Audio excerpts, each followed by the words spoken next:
The day everything changed began with a pen hovering over paper, trembling in a single father's hand, as the weight of judgment pressed heavier than poverty ever had. The room was quiet, polished, and cold, yet his heart was pounding so loudly it felt like the walls could hear it. He was about to sign away his future, not because he wanted to, but because love had asked him to prove he was worth trusting. And neither of them knew that hidden behind his worn jacket, his modest bank account, and his exhausted eyes was a truth worth $10 million, an inheritance waiting silently, like fate holding its breath. If you believe in kindness, second chances, and stories that remind us not to judge too quickly, take a moment right now to like this video, share it with someone who needs hope, leave a comment, and subscribe to the channel. Your support keeps stories like this alive. Ethan Miller had learned early in life that pride did not pay bills. After his wife passed away suddenly from a rare illness, he was left alone with a 3-year-old daughter, a mountain of medical debt, and a heart cracked open by grief. Every morning began before sunrise, packing lunches, tying tiny shoes, and whispering promises to a child who still asked when mommy was coming home. He worked 2 jobs, one at a small logistics warehouse, and another driving deliveries at night, often returning home when the city was asleep. His apartment was small, the paint chipped, the furniture mismatched, but it was clean and full of warmth because he made it so. He had no family left to help him. His parents had died years earlier, and he had cut ties with a wealthy uncle after a bitter argument long before his marriage. As far as the world could see, Ethan was just another struggling single dad barely keeping his head above water. Then came Claire Whitmore, radiant, confident, and born into comfort Ethan had only ever seen in movies. She worked in corporate finance, owned a condo with glass walls and city views, and carried herself with the quiet assurance of someone who had never worried about rent being late. They met by accident at a community fundraiser Ethan volunteered at to get extra grocery vouchers. Claire noticed how he spent the evening helping others instead of promoting himself, how he gently spoke to his daughter, and how his laughter, though rare, felt genuine. Their connection grew slowly, cautiously, like 2 people walking toward each other from very different worlds. But love, when mixed with fear, can become fragile. As their relationship deepened, the differences between their lives became impossible to ignore.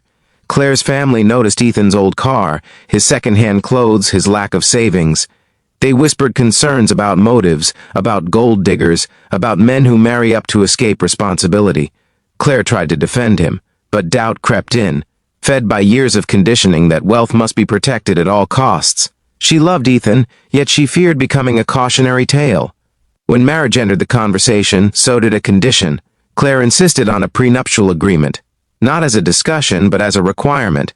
To her it was practical, reasonable, even generous. To Ethan it felt like standing trial for a crime he had never committed. The document was thick, detailed, and clear. If they divorced, he would leave with almost nothing. No claim to assets, no safety net, no acknowledgement of sacrifice, just his name and his pride. Ethan wrestled with himself for days. He understood the logic, but logic did not ease the sting. He thought of his daughter, of stability, of finally having a partner after years of loneliness. He also thought of dignity, of being seen as an equal rather than a risk. In the end, exhaustion won. Love won. Fear of losing this chance at happiness won. He signed. The wedding was elegant and intimate. Claire looked radiant, and Ethan smiled for the cameras, though something inside him stayed quiet. Married life was comfortable but uneven. Claire paid most of the bills, insisted on managing finances, and subtly reminded Ethan that she was the provider. He continued working relentlessly, refusing to become dependent, but the imbalance was always there. He loved her deeply, yet he felt small in her world. Her friends praised her generosity for marrying beneath her means. Her family tolerated him politely. Only his daughter treated him the same, seeing her father as a hero, not a liability. Then one afternoon, a letter arrived that would unravel everything they thought they knew. It was addressed to Ethan, handwritten, bearing the seal of a law firm he did not recognize. At first he assumed it was a mistake, another bill, another notice. But as he read, his hands began to shake. His estranged uncle, the one he had not spoken to in over a decade, had passed away.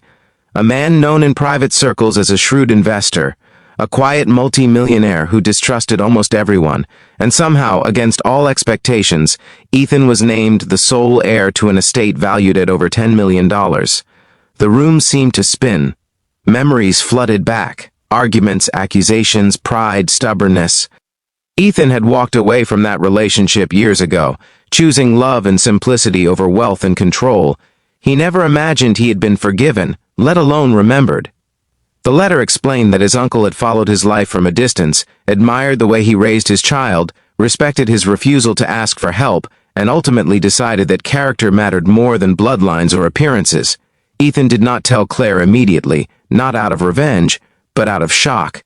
He needed time to breathe, to understand what this meant. For the first time since his wife's death, he felt something close to relief. Security, possibility, not for himself, but for his daughter's future. When Claire eventually found out, it was not through him, but through paperwork. The realization hit her like a wave. The man she had asked to sign away his rights because he was poor had been wealthy all along, not flashy, not obvious, but quietly, undeniably rich. Everything changed after that. Suddenly, conversations shifted, her tone softened. Her plans expanded to include investments, trusts, and shared futures she had never offered before. Ethan watched, not with anger, but with clarity. He saw how money reshaped perception, how respect arrived late, riding on numbers instead of years of effort. The prenup, once a shield, now felt like a mirror reflecting uncomfortable truths. Ethan honored the agreement. He did not challenge it. He did not flaunt his inheritance. Instead, he paid off debts, secured his daughter's education, and invested carefully, just as his uncle had done. But emotionally, something had broken. He could not forget how easily he had been reduced to a risk, how love had come with conditions he had swallowed out of fear. Claire tried to fix things. She apologized, explained her upbringing, her fears, her mistakes. She admitted she had underestimated him, not just financially, but as a man. Ethan listened, quietly, thoughtfully. Love does not vanish overnight, but trust, once cracked, rarely looks the same. In the end, their marriage did not survive. Not because of money, but because of what money revealed. The separation was calm, respectful, and bound by the very document that had once humiliated Ethan. He walked away without taking what he did not need, carrying only what he had always valued, his integrity, his child, and his sense of self. Years later, Ethan's life looked very different, yet strangely familiar. He lived in a modest home by choice, stayed involved in community work, and used his wealth to support causes that mattered. His daughter grew up knowing security, but also humility. He never spoke badly of Claire. He understood that people are shaped by fear as much as love. Before this story ends, if it touched your heart even a little, please take a moment to like this video, share it with someone who might need encouragement, and subscribe to the channel. Stories like this matter because they remind us to look deeper. And here's a special request. Comment below and tell us what you believe matters more in love, trust, or security. We'd love to read your thoughts. Ethan's story is not about winning or losing money. It is about unseen worth. About the quiet strength of a man who signed a paper believing he was less, only to discover he had always been more. And sometimes, the greatest inheritance is not the millions waiting in a lawyer's office, but the dignity you never sell, even when the world tries to put a price on you.